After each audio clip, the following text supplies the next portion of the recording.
বিসমিল্লাহির রহমানির রাহিম। আসসালামু আলাইকুম এভরিওয়ান, ওয়েলকাম টু স্বর্ণ হোমি হল চ্যানেল। আজ আপনার মাঝে নতুন একটি ভিডিও নিয়ে আলোচনা করব। ভিডিওটি হলো টনসিলের দুটি হোমিও ওষুধ। এভরিওয়ান, এটি একটি গুরুত্বপূর্ণ একটি ভিডিও। আমাদের বডিতে দেখা যাচ্ছে ঠান্ডা লাগার ফলে অনেক সময় আমাদের মাঝে যে উপজিহ্বা সেটা বৃদ্ধি পেতে পারে। এর ফলে অনেক সময় আমাদের মাঝে টনসিল রোগটি দেখা দিতে পারে।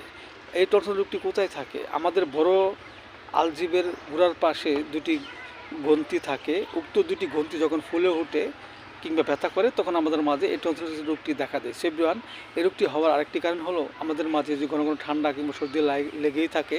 এর ফলে আমাদের মাঝে এই টনসিল রোগটি দেখা দেয়। সেব্রিয়ান, এই রোগটি আমাদের মাঝে হলে আমরা দুটি ওষুধ খেয়ে সুস্থ হতে পারি। যেমন দেখা যাচ্ছে যে একজন ব্যক্তির দেখা যাচ্ছে যে পূর্বে তার মাঝে টনসিল রোগটি ছিল কিন্তু বর্তমান সময় নাই, কিন্তু হঠাৎ আবার পুনরায় তার মাঝে টনসিল রোগটি দেখা দিয়েছে এবং টনসিলে খুব ব্যথা করে এবং খুব প্রচণ্ড যে সমস্যার সম্মুখীন হতে হয়, তাহলে এসব রোগক্ষণে আমরা হোমিওপ্যাথি একটি ওষুধ খেতে পারি। সেটা হলো ফাইটোলক্কা 30। আমরা 2 ফোঁটা করে সকাল বিকেল 2 বার সেবন করতে পারি।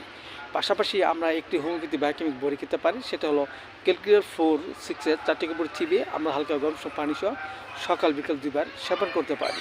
এতে করে আমাদের মাঝে টনসিল যে রোগ সেই রোগটি আস্তে আস্তে দূর হয়ে যাবে এবং আমাদের মাঝে সুস্থবোধতা ফিরে আসবে। সেব্রিয়ান, ভিডিওটি ভালো লাগলে অবশ্যই আপনারা লাইক দিবেন, সাবস্ক্রাইব করবেন এবং আমার এই ভিডিওটি সকলের মধ্যে সবাই শেয়ার করে দিবেন।